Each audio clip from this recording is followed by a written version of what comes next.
আজকে আমরা সবাই মিলে পাহাড়ে উঠতে আসছি, তাহলে চলেন আর দেরি না করি আজকের ভিডিও আমরা শুরু করি। আসসালামু আলাইকুম দেশবাসী, কি অবস্থা সবার? আমরা চলে আসছি পাহাড়ে উঠতে আজকে আবার।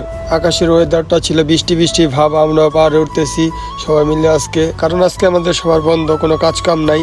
তাই ভাবলাম আমরা আজকে সবাই মিলে পাহাড়ে উঠে প্রকৃতির সাথে আমরা মিশে যাই, নিজেকে বিলীন করে দেই। আর প্রকৃতির মাঝে নিজেকে বিলীন করে দিলে আপনি অবশ্যই বুঝতে পারবেন যে আল্লাহর সৃষ্টি প্রাকৃতিক দৃশ্যগুলো আসলেই দেখতে কত সুন্দর। এই জায়গায় না আসলে আমি আসলেই বুঝতে পারতাম না। দেখেন মাশাআল্লাহ, ভিউগুলা কি অসাধারণ, উপর থেকে সুন্দর দেখা যাইতেছে। আর আমার প্রেমিক বন্ধুর কি এই দিকে খেয়াল আছে? সে তো তার প্রেমিকার সাথে কথা বলতেই ব্যস্ত আছে। বন্ধু আমার সবসময় বলে কি জন্য যে বিদেশ আসলাম, প্রেমিকারে দেশে রাইখা আমার জীবনটাই পুরা শেষ। আমার বন্ধুর এই কষ্টের কথা শুনে প্রকৃতিও কান্না করে দিছে। বৃষ্টি শুরু হয়ে গেছে, তাই আমরা সবাই তাড়াতাড়ি করে নিচে নেমে যেতেছি। কারণ আমি আমার দাদি থেকে ছোটবেলায় শুনছি পাহাড়ে উঠলে নাকি বৃষ্টি শুরু হলে রাস্তা সব একরকম লাগে। আর আজকে আমাদের সাথেও ঠিক এমনটাই হয়েছে। আমরা নামার সময় খুঁজেই পাইতাছি না আমরা কোন রাস্তা দিয়ে উপরে উঠছি। আমরা পুরাই কনফিউজে পড়ে গেছি, আমরা আসলে কোন রাস্তাতে উঠছি, রাস্তায় খুঁজে পাইতাছি না।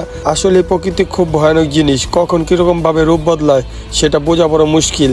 আজকে এরকম সিচুয়েশনে না পড়লে কখনোই বুঝতে পারতাম না। তো অনেক খোঁজাখুঁজির পর অনেক হয়রানির শিকার হয়ে আমরা পাহাড় থেকে বেরিয়ে আসছি, নিচে নামছি। তো আজকের ভিডিও যদি আপনার কাছে ভালো লাগে অবশ্যই লাইক কমেন্ট শেয়ার করবেন, আমার পেজটা ফলো করবেন। আল্লাহ হাফেজ।